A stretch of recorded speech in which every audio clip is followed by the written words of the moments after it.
بسم اللہ الرحمن الرحیم۔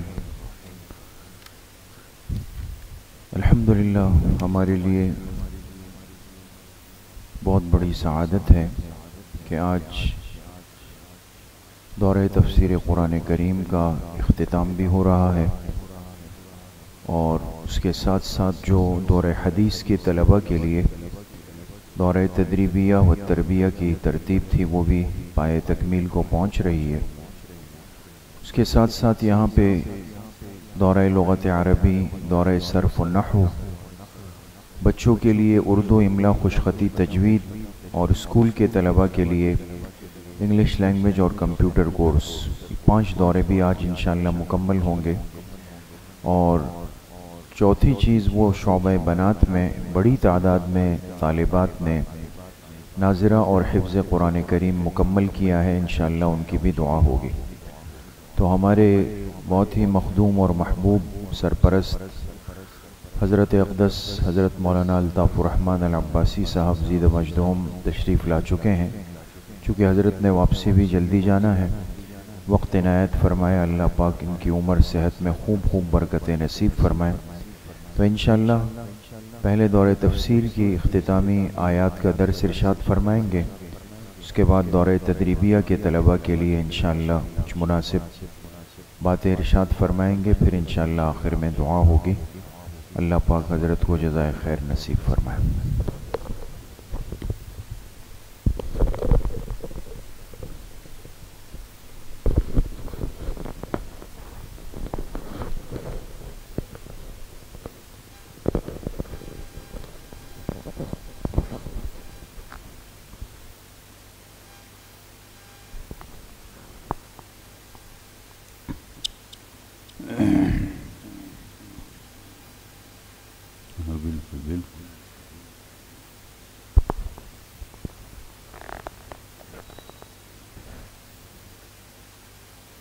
أعوذ بالله من الشيطان الرجيم.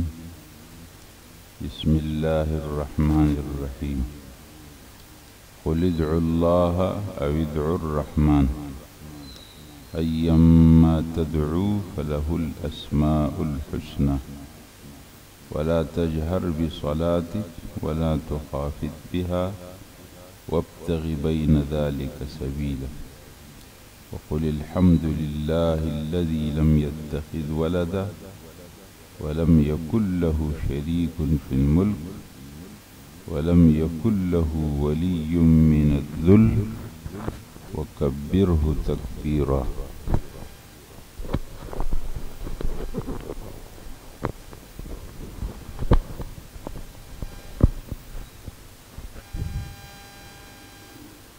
سورہ بنی اسرائیل کی آخری 2 آیتیں۔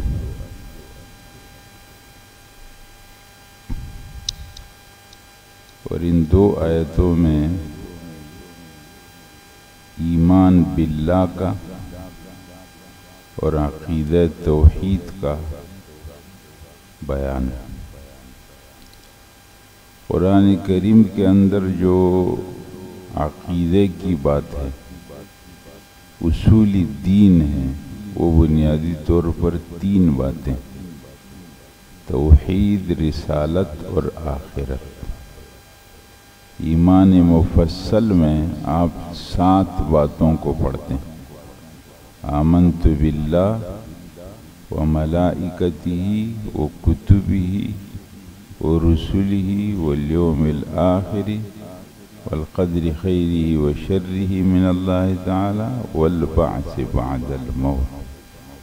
یہ 7 باتیں ان 3 کے اندر میں: آمنت باللہ و ملائکتہ والقدر خیرہ و شرہ، یہ سب ایمان باللہ، و کتبہ و رسلہ، یہ رسالت، والبعث بعد الموت والیوم الآخر، یہ آخرت۔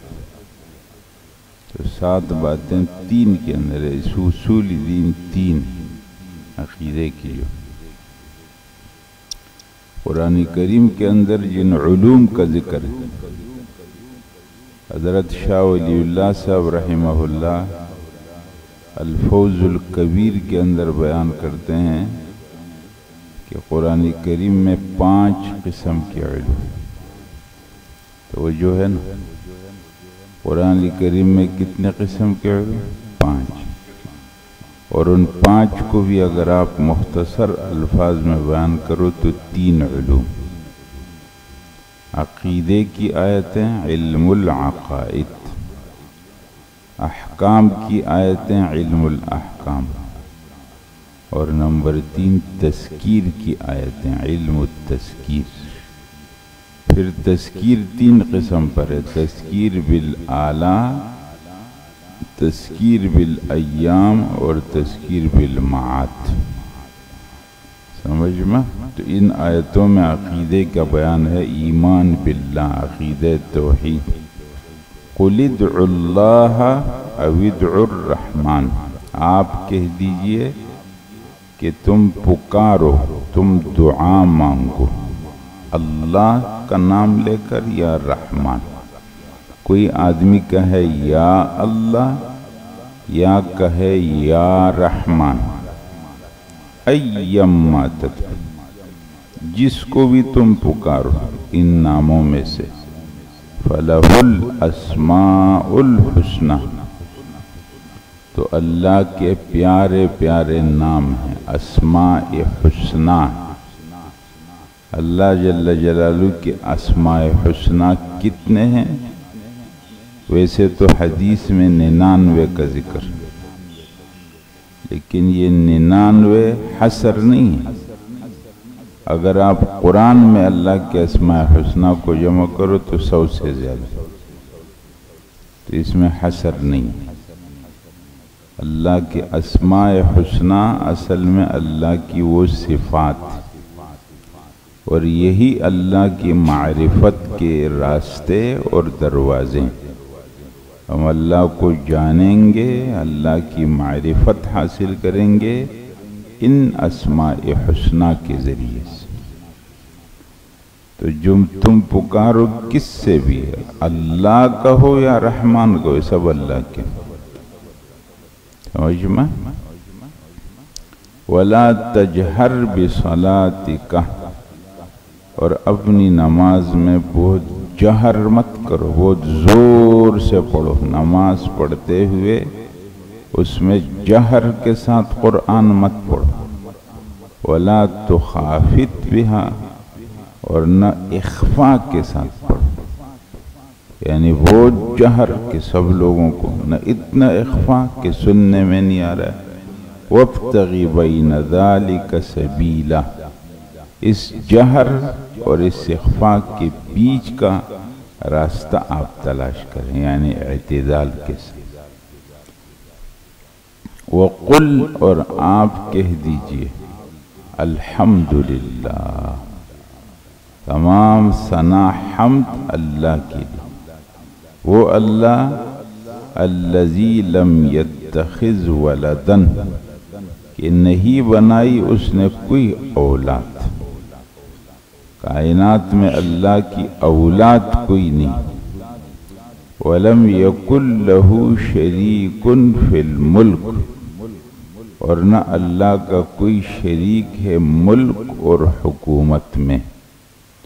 وَلَمْ يَكُنْ لَهُ وَلِيٌّ مِّنَ الذُّلِّ، اور نہ کوئی اللہ کا ولی اور سرپرست ہے، من الذل، کمزوری اور عاجزی کی وجہ سے۔ تو اللہ کی اولاد بھی نہیں، شریک بھی نہیں، ولی بھی نہیں۔ اولاد چھوٹی ہے، شریک برابر ہے، ولی اوپر۔ تو اللہ کے ساتھ کوئی بھی اس قسم کا معاون اور مددگار نہیں، چاہے وہ چھوٹا ہو، چاہے برابر درجے کا ہو، چاہے بڑے درجے، تینوں کی نفی۔ تمام تعریفیں اللہ کے لیے جس نے نہیں بنائی کوئی اولاد، اللہ کی اولاد کوئی نہیں، اور نہ اللہ کا کوئی شریک ہے ملک کے اندر کہ وہ حکومت میں حصہ دار ہو، برابر برابر درجے کا۔ وَلَمْ يَكُنْ لَهُ وَلِيٌّ، اور نہ اللہ کا کوئی سرپرست ہے، ولی ہے بڑا اللہ سے، من الذل کمزوری کی وجہ سے، وَكَبِّرْهُ تکبیرا، اور اللہ کی تکبیر بیان کرو، بڑائی بیان کرو، بڑائی بیان کرنا، تکبیر کرنا، اللہ اکبر۔ تو یہ سورہ بنی اسرائیل، اور اس سورت کا آغاز ہوا ہے سبحانہ سے، اور اختتام ہو رہا ہے الحمد اور اللہ اکبر سے۔ تو وہی جو کلمہ بنتا ہے اسماء حسنہ کا مجموعہ، سبحان اللہ والحمد للہ ولا الہ الا اللہ واللہ اکبر۔ مولانا منظور نعمانی صاحب رحمہ اللہ نے معارف السنن کے معارف الحدیث میں یہ بات لکھی ہے کہ یہ کلمات تمام اسماء حسنہ کا مجموعہ ہے، سبحان اللہ والحمد للہ ولا الہ الا اللہ واللہ اکبر۔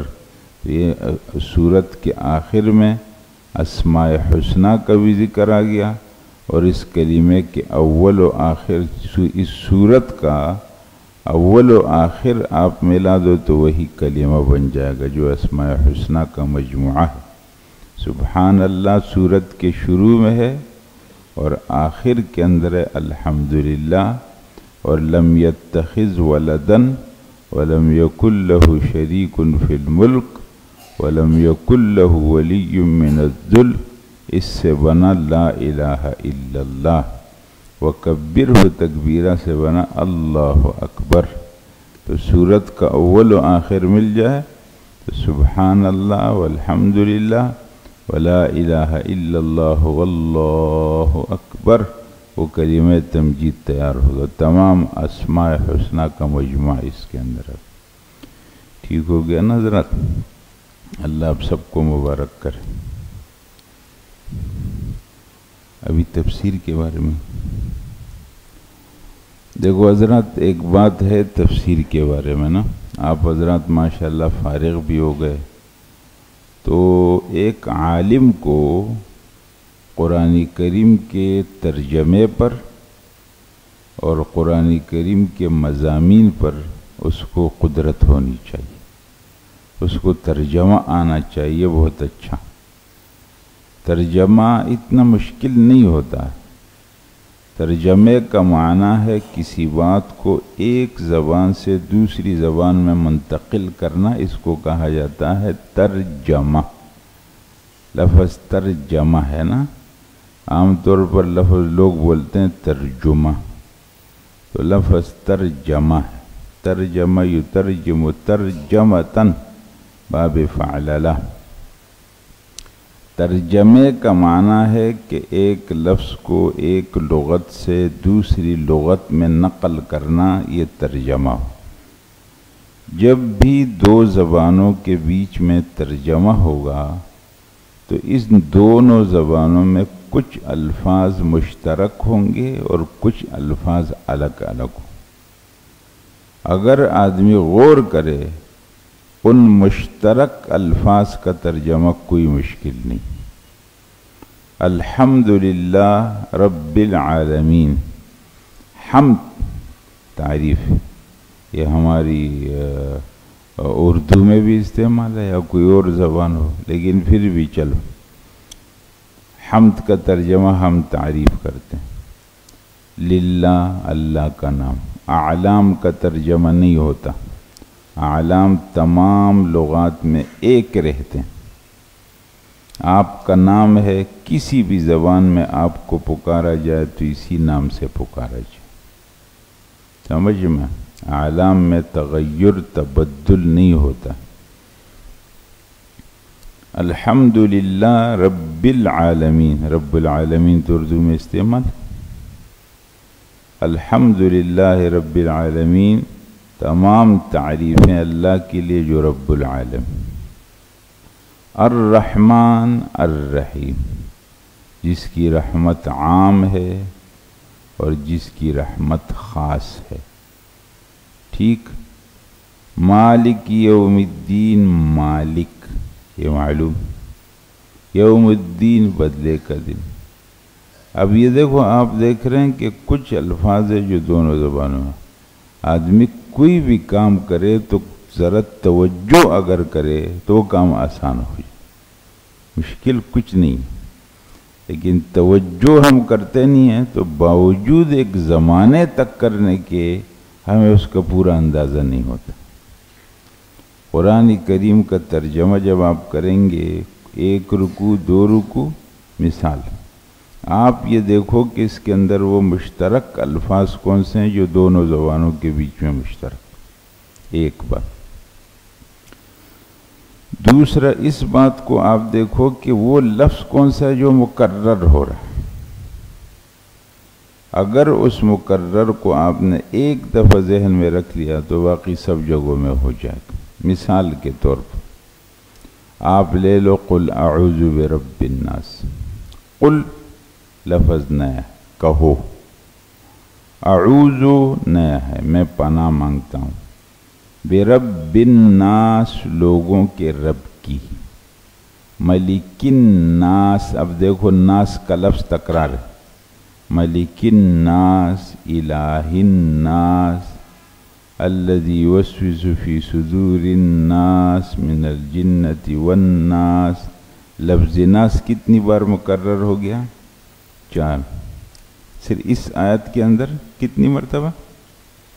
4 مرتبہ، یعنی قل اعوذ برب الناس 1، ملک الناس 2، الہ الناس 3، من شر الوسواس الخناس الذی یوسوس فی صدور الناس 4، من الجنۃ والناس 5۔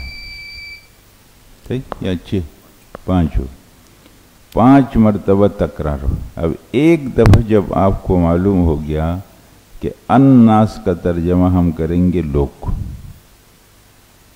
تو یہ پورا آپ کو یاد ہو، تو ترجمہ تھوڑا غور کیا جائے۔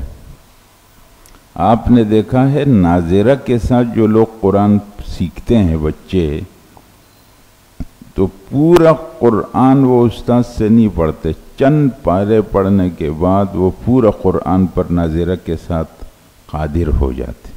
یہی بات ترجمے میں بھی، اگر آپ چند پاروں کو توجہ کے ساتھ کریں گے، اس میں مشترک الفاظ کو بھی ذہن میں رکھ لیں گے اور مکرر الفاظ کو بھی ذہن میں رکھ لیں گے، تو چند پارے ترجمے کے بعد آپ کو ترجمہ آ جائے گا، ترجمے پر قدرت حاصل ہے۔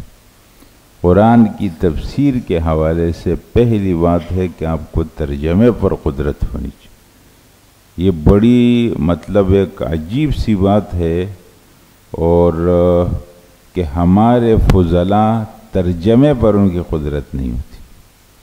اب آپ کے پاس الحمدللہ یہ ترتیب ہے کہ دورے تک جب آپ پہنچتے ہیں تو آپ کئی مرتبہ دورے تفسیر کر چکے ہوتے، یہ بہت بہترین بات ہے، یہ اللہ کا بڑا فضل ہے، آپ لوگوں کو یہ بات میسر ہے، ورنہ تو دورہ کر کے بھی ترجمے پر ان کی قدرت نہیں ہوتی۔ تو ترجمہ پر آپ کو قدرت ہونی چاہیے۔ دوسری بات، تفسیر کے حوالے سے مضامین قرآن سے آپ کی مناسبت ہونی چاہیے۔ مضامین قرآن کا یہ مطلب ہے کہ مثلا سورۃ الفاتحہ میں کیا مضامین، بقرہ کے اندر کیا مضامین، سورۃ الفلق اور سورۃ الناس میں کیا مضامین۔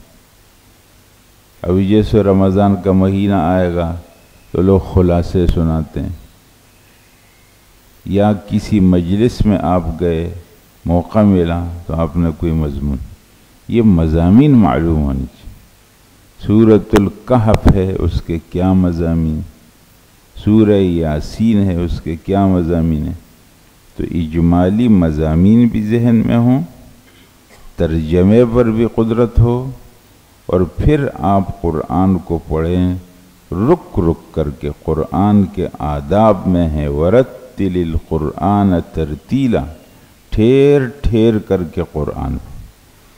یہ نہیں ہے کہ قرآن کو تجوید کے ساتھ صرف نماز میں پڑھا جائے، خود جب پڑھو تو ایک سانس میں پڑھو، ایسا نہیں، الگ بھی پڑھو، اپنی تلاوت کرو تو رک رک کر کے ترتیل کے ساتھ قرآن کو تجوید کے ساتھ پڑھنا واجب ہے۔ والأخذ بالتجوید حتم لازم ولم يجود القرآن عاصم لأنه به الإله أنزله وهكذا منه إلينا وصل۔ تجوید کے ساتھ رسول اللہ صلی اللہ علیہ وسلم نے قرآن پڑھا ہے تو تجوید کے ساتھ، صحابہ نے سیکھا ہے تو تجوید کے ساتھ، اور سلف سے ہم تک جو پہنچا ہے وہ سب تجوید کے ساتھ۔ یہ تو نہیں ہے کہ اگر مجمع میں ہم پڑھیں لوگ سنیں تو پھر تو ہم وہ طریقے سے پڑھیں، ٹھیر ٹھیر کر کے پڑھیں، اور جب اپنی تلاوت کریں پھر اس کی رعایت میں تجوید کے۔ اس لیے قرآن کی تلاوت جب کرو ٹھیر ٹھیر کر کے تلاوت کرو، غور کرو، اور قرآن پر تدبر کا بہت آسان راستہ یہ ہے کہ آدمی تلاوت کے ساتھ دعا کو ملا لے۔ تلاوت کے ساتھ دعا کو ملانے کا طریقہ ہے کہ جب آپ کسی آیت پر سے گزریں، آیت رحمت کی ہو تو رک کر اللہ سے اس کا سوال کریں، عذاب کی ہو رک کر اللہ سے پناہ مانگیں، انعام یافتہ لوگوں کا ذکر ہو تو رک کر کے سے اللہ مجھے ان لوگوں میں شامل کر، عذاب یافتہ، غضب یافتہ، لعنت یافتہ، گمراہ لوگ، ان کا تذکرہ ہو تو رک کر کے سوال کرے اللہ مجھے ان لوگوں میں شامل نہ، مجھے ان لوگوں سے بچا۔ تو جب آدمی اس ترتیب سے تلاوت کرے تو پھر تدبر آدمی کے اندر پیدا ہو۔ بہرحال قرآن کریم تو علوم کا خزانہ ہے، قرآن کریم کی اپنی ایک صفت ہے، انجذابی اثر ہے، قرآن کریم کو پڑھنے والا مجذوب ہو جاتا۔ آپ نے دیکھا ہے قرآن کے طلباء کو ہوش نہیں رہتے، یہ ہلتے ہیں، کسی کو پیسے دے دو، بولو آپ کو 10,000 روپے دے دیں گے، صبح 8 بجے سے 12 بجے تک یوں ہلو، نہیں ہل سکتا۔ لیکن یہ قرآن کے طلباء ان کو ہوش ہی نہیں ہے۔ یہ قرآن کا وہ اثر ہے جو انجذابی اثر ہے، قرآن اپنے پڑھنے والے کو مجذوب بنا دیتا، جذب ہے اس میں۔ بہت عجیب کتاب، اللہ کی کتاب۔ لیکن اللہ یشہد بما انزل الیک انزلہ بعلمہ، اللہ اس پر گواہ ہے کہ اللہ نے جو قرآن نازل کیا تو اپنا علم اس میں ہوتا ہے۔ قل انما انذرکم بالوحی، آپ کہہ دیجئے میں تم کو جتنی تبلیغ کرتا ہوں سب اس وحی قرآن سے کرتا ہوں۔ لِأُنذِرَكُمْ وَأُوحِيَ إِلَيَّ هَذَا الْقُرْآنِ لِأُنذِرَكُمْ بِهِ وَمَنْ بَلَغَ، قرآن اتارا گیا وحی تاکہ تم کو اور جس جس تک قرآن پہنچے میں اس کے لیے انذار کروں۔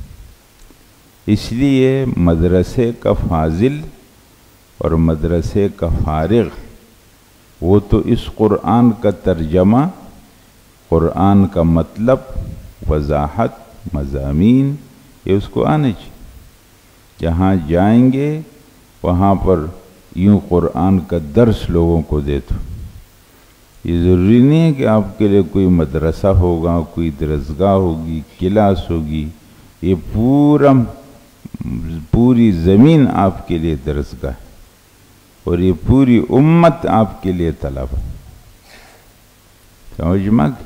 لیکن قرآن کے ساتھ اپنے تعلق کو، مناسبت کو بڑھانا، قرآن کی تفاسیر کو پڑھو، بیان القرآن کو ضرور پڑھنا چاہیے۔ علوم کا خزانہ ہے بالکل، جیسے سمندر کو کوزے میں بند کی، بیان القرآن، اس میں عقیدے کی باتیں، احکام کی باتیں، تذکیر کی باتیں۔ بیان القرآن کو جو آدمی سمجھ لے، غور سے پڑھے، ایسا لگتا ہے جیسے حضرت تھانوی کی تمام کتابوں کا اس نے مطالعہ کر لیا۔ عجیب ایک الہامی اس کی عبارات، تو وہ ضرور آپ اس کو پڑھیں۔ اور جو سلف کا طریقہ ہے، جو ہمارے اکابر بہت اعتدال کے ساتھ لوگ، اللہ نے ہمارے اکابر کو علم و عمل اور روحانیت اور عقیدہ اور عقیدت سب کا جامع بنا۔ آپ دیکھو گے تو آپ کو افراط تفریط نظر آئے گا ہر طرف، یا علم نہیں ہے یا روحانیت نہیں، یا عقیدے میں بہت زور ہے یا عقیدت میں بہت زور، بیچ بیچ کا اعتدال آپ کو ہمارے اکابر میں نظر آئے، بالکل ایسے صراط مستقیم پہ چلتے، کسی کی چالاکیوں سے متاثر ہونے کی ضرورت نہیں، سمجھ میں آ گئی؟ بالکل اپنے سلف کے طریقے پر اپنے اکابر کے ساتھ چلو، برکت اکابر کے ساتھ، جمہور علماء جو کہتے ہیں بس اسی کے ساتھ چلو۔ یہ نئے اور ایک اور بات یہ ہے کہ وقت سے پہلے مشہور ہونے کی بھی ضرورت ہے۔ ہاں، فتنہ ہے، فتنہ، اپنے بھی نقصان کرو گے، اوروں کا بھی نقصان کرو، بالکل گمنام رہو ایک زمانے تک، اور اس گمنامی کے اندر اپنی محنت کرو، پھر اگر اللہ نے تم کو شہرت دے دی تو تمہاری اس شہرت سے اس امت کو فائدہ ہوگا، ورنہ وقت سے پہلے شہرت لی تو فتنہ بن جائیں گے، جیسے فتنے بنے۔ گمنام ہو کر اپنا کام کرو، اسی میں خیر، مشہور ہونے کی کوئی ضرورت نہیں۔ آپ لوگوں نے دیکھا یہ مفتی رفیع صاحب رحمۃ اللہ علیہ اپنا قصہ بیان کرتے تھے کہ ہم جب حضرت ڈاکٹر عبدالحی صاحب رحمۃ اللہ علیہ سے بیعت ہوئے تو حضرت نے ہم دونوں بھائیوں پر پابندی لگا دی کہ جلسوں میں جا کر کے بیان نہیں کرو گے، تقریر نہیں کرو۔ مفتی رفیع صاحب اس وقت دارالعلوم کے محتمم تھے اور دونوں دورے کے اساتذہ تھے، مفتی رفیع صاحب بھی اور مولانا تقی عثمانی صاحب دونوں کا ابھی آپ لوگ ناپختہ ہیں۔ عبداللہ صاحب ان کو فرمانے ابھی ناپختہ ہیں، اور ہم لوگ تو فوراً پختہ ہو جاتے ہیں، سمجھ میں آ گئی؟ اس لیے بہت احتیاط، پھر دیکھو کچھ باتوں کو سننا ہے، نہ فتنہ بننا ہے، نہ کسی فتنے کا حصہ بننا ہے، اور نہ کسی فتنے کو چلنے دینا۔ یہ بات یاد رکھو، جس ماحول میں بھی رہو فتنہ مت بنو، اور کسی اور فتنے کا حصہ بھی مت بنو، اور کسی فتنے کو چلنے بھی مت دو۔ فتنے سے ہم لوگ اللہ کی پناہ مانگتے، اگر ایسا فتنہ ہو جس کا شر ہم تک پہنچے تو ہم اللہ سے دعا کرتے ہیں کہ اللہ ہم کو اس سے پہلے سلامت اٹھا۔ اذا اردت بقوم فتنة فتوفنی الیک غیر مفتون، اے اللہ آپ کا ارادہ کسی قوم کے بارے میں فتنہ کا ہو جائے تو مجھے اپنی طرف غیر مفتون اٹھا لے۔ فتنوں سے دور رہنا، اور فتنہ ہے ہی اسی میں۔ ایک بڑا فتنہ تو اپنا فتنہ ہے، میں شہرت کا فتنہ یا کسی اور فتنے کا حصہ آدمی اس وقت بنتا ہے جب وہ جمہور سے ہٹتا ہے، اکابر سے ہٹتا ہے۔ یہ جتنے جدید آ رہے ہیں یہ سب اپنی طرف بلا رہے ہیں، یہ جمہور سے کاٹ رہے ہیں، جمہور کے ساتھ لگے رہو۔ وہ لفاظی کوئی کرتا ہے تو علم حاصل کرو، کیوں متاثر ہوتا؟ متاثر وہ آدمی ہوتا ہے جس کے پاس علم نہیں ہوتا، تو اپنا علم مضبوط کرو، علم اپنا مضبوط کرو، عقیدے کے اندر اپنا علم مضبوط کرو۔ اسی طرح عمل کی جو باتیں، اگر آپ ایک عمل کرتے ہیں اس عمل کے بارے میں اچھا علم حاصل کرو۔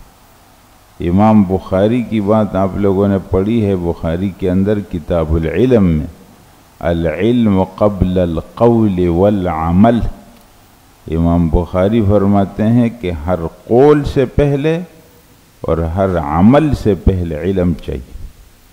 بات کرو تو علم کے ساتھ کرو، عمل کرو تو علم کے ساتھ کرو، سمجھ کر کے۔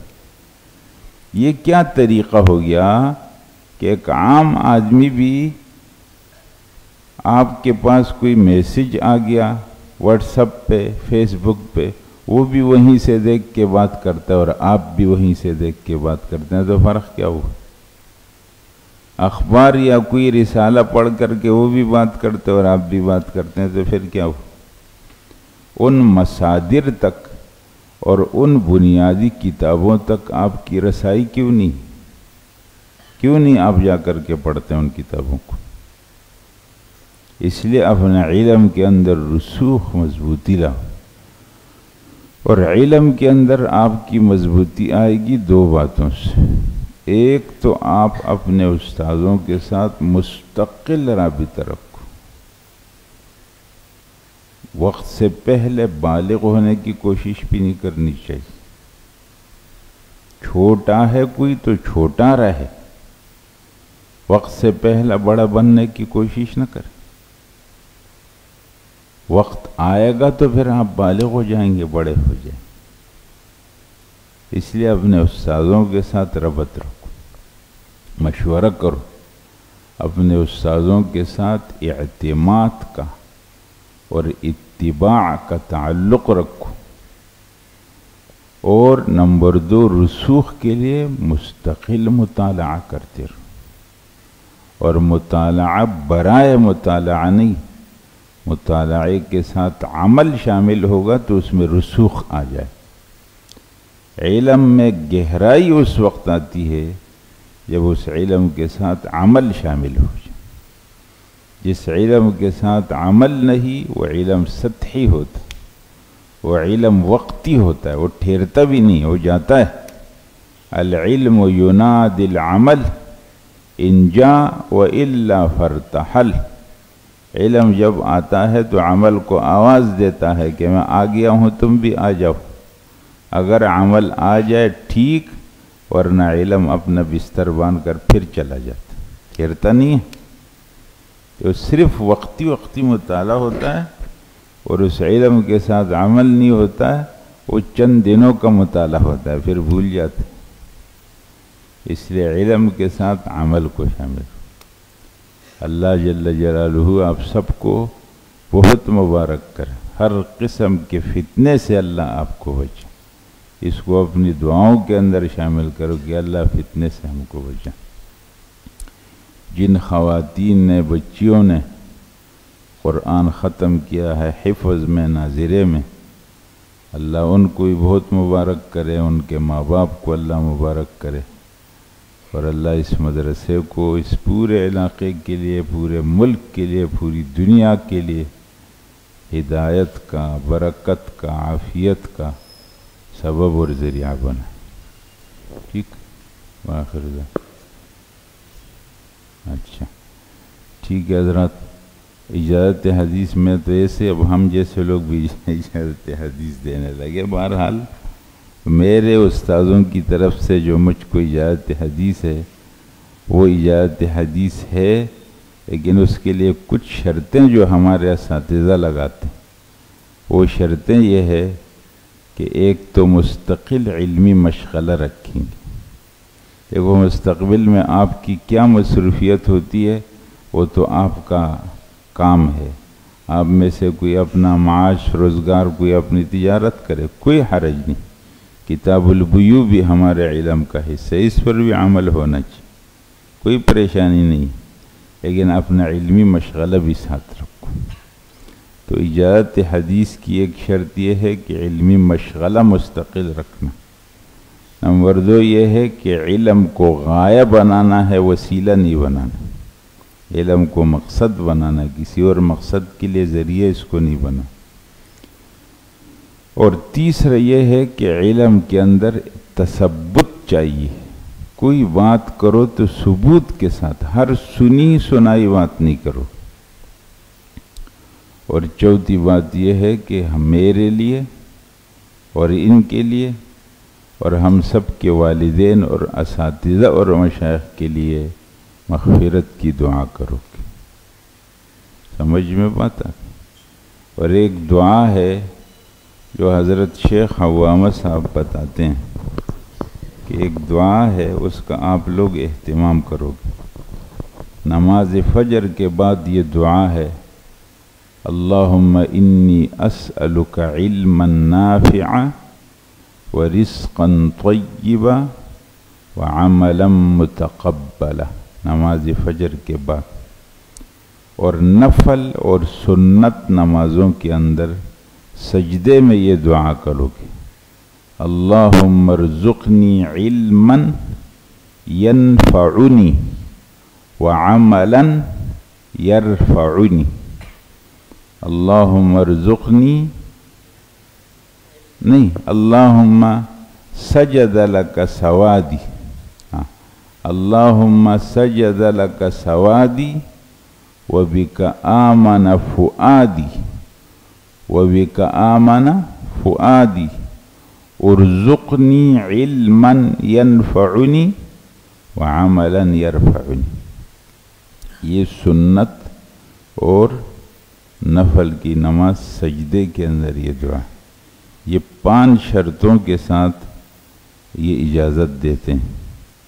اور ایک اور شرط اس میں یہ ہے کہ جو ہمارے اکابر علماء دیوبند کا کسی بھی حوالے سے عقیدہ اور موقف ہے اسی پر رہیں، خاص طور پہ حیات النبی کی جو بات ہے، ہمارے اکابر نے اس کو شرط لگایا، کوئی اس کا قائل ہو تو ہماری طرف سے اجازت حدیث ہے، اور اگر کوئی اس عقیدے کو ٹھیک نہیں سمجھتا تو وہ ہمارا نام نہ لے، ہماری طرف سے اس کو اجازت نہیں۔ سمجھ میں بات آ گئی؟ اللہ سب کے لیے آسان فرمائے۔ الحمدللہ رب العالمین والصلاة والسلام على اشرف الانبیاء والمرسلین سیدنا و مولانا محمد وعلى آلہ وصحبہ اجمعین۔